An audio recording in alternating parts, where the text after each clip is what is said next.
大家好，我是李船长。我们先来看一段影片啊，这个呢是海上日出，那就肯定是早晨拍摄的了，把照相机这个摆在那里，固定在那里拍摄的日出嘛，对不对？肯定是早上了。那么太阳快出来了，在之前呢，你看它把这个云层啊都渲染成一种非常瑰丽的色彩。大家仔细看啊，那个太阳很快就会出来，哎，看到了吧？出来了，哎。从这个太阳露出海平面一直到它整个出来的过程是很快的啊。我们再看下一段，再看这个啊，这个就是日落了，是傍晚的时候拍的。那同样太阳落山之后，它也把这个云层也给渲染成这种颜色，看起来是非常好看的。那实际上肉眼看呢，要比摄像机啊来的震撼得多。肉眼它能够看到的是立体的嘛，对吧？海上呢有很多美丽的风景啊，作为船员来说呢也是经常看见。那么刚才的这个一个日出一个日落，那对船上来说呢，它都是发生在大副航行值班的时候。那么大家就不难猜出，那大副的航行值班这个时间段是什么呢？就是早上的4点到8点。下午的16点到晚上的20点，哎，这就是他的航行值班的时段。所以在他的班就容易看到刚才的日出和日落这样的景色。我当年做大副的时候呢，也是经常看到啊，但是呢，看多了也就麻木了。有一句话嘛，叫熟悉的地方没风景。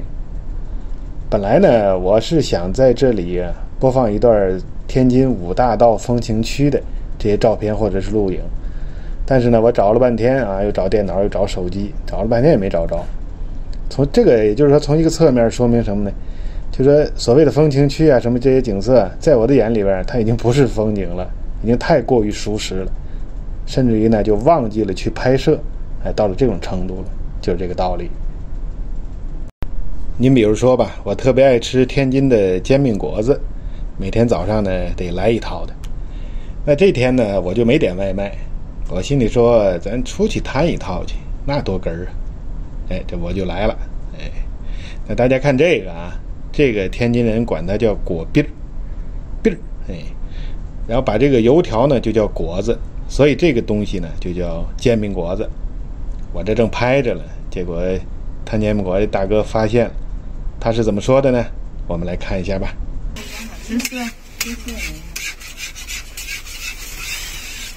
买2根果子，干嘛了？啊，我给您做这个录下来，传统东西。行，让录，没录您人，最好别录。行。完了，人家不让录哎。不过他说的是最好别录，对吧？也并没有完全的拒绝嘛。那我讲这一段是为什么呢？什么意思呢？您看我是这么爱吃这个煎饼果子，可是呢，我从来没有想起来就拍摄它的制作过程，这是第一次拍，还让人给拒了。这个就叫什么呢？叫司空见惯，视而不见。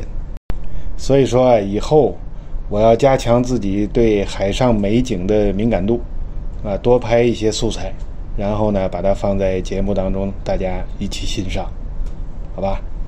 那好，我们言归正传吧。咱们这期节目到底是要想介绍什么呢？对不对？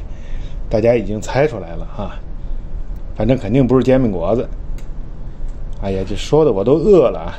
这个我发现我以后要在吃饱饭的情况下呢，再制作节目，否则的话，这一不留神就拐到吃的上去了。那么这期节目呢，我们介绍大副啊，这个船上的管家婆。咱们说她是管家婆真的还确实没有夸张。因为什么呢？因为这整个这生活区的大楼里边的内部管理全部都是他负责的。你比如说你要卫生打扫人员怎么安排这个清洁这哪里漏水了，哪里需要有维修了维护了等等这些细节咱们就找他就对了。事情是又多又杂，所以呢才管他叫管家婆了，对不对？那他和2副3副呢都称为船副，区别是什么呢？区别是大副是管理级的，而二副和三副你根本谈不上什么管理嘛，对吧？你把自己的本职工作做好就可以了。可是大副呢就不同了，因为它涉及到了管理，对不对？但是他身为船副，他也和二三副是一样，也有相通的地方。那么除了航行值班，他也有他自己的专职负责的工作。咱们先讲他专职负责的工作，好吧？那么简单说呢，除了航行之外，他负责什么呢？货物相关和船体保养相关。船舶之所以运营啊，其实就是把货物从一个地方给它安全地运输到另一个地方，那么船东呢就从中赚取运费了。咱们就拿这个集装箱船来说吧，那每个集装箱我们看到它的尺寸是不同的，重量也不同，里边所装的货物的内容呢也不一样，而且呢它装卸货的地点呢也是不同的。那么这些成千上万的箱子来装到船上来，那事先呢是必须要经过一个非常专业的配载，从而呢使得这个船在航行的时候，开航的时候就具备有一定的适航性那么这个适航性呢我们叫 seaworthiness 就适航性。你比如说吧，船体的这个总重强度，你吃水和这个吃水差，你的稳性弯曲力矩、剪切力矩等等这些个指标呢必须要达标必须要合格，那这个就叫适航性了。那货物的机载是一定要与压载水的这个系统相配合的才能够做到上述的这个要求。所以这个压载水如何来调节也是大副工作的一个重点那大副呢就是要通过这个专业的配载仪以及配合压载水系统，那对各项指标进行核准这个重新调整，使它最后具备适航性。当然了，最后还有货物的这个绑扎系固以及途中的监管等等业务。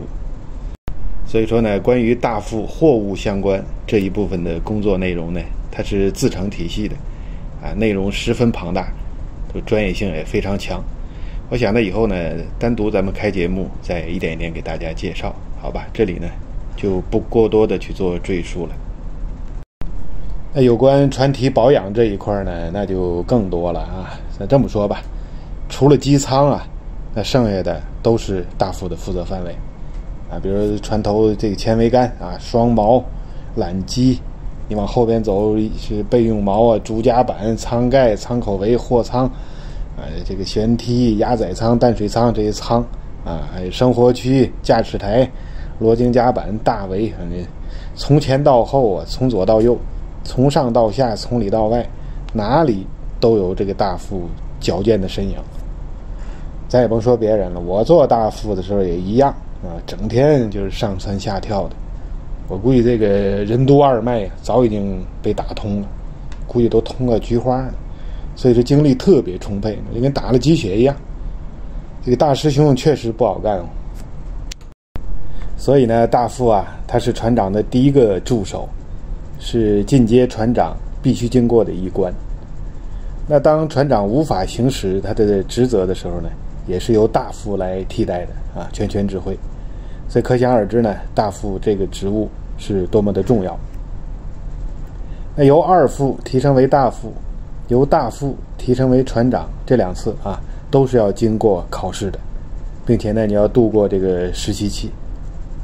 我们说船上有两次的升职是尤为关键的。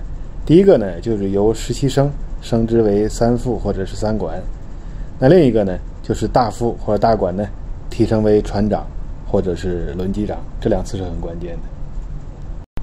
那咱们现在回答网友的问题有朋友问我就说你看你船上装了这么多的集装箱，那这些集装箱是在一个港口全部都给它卸下去呢，还是说每个集装箱都有它不同的目的地呢？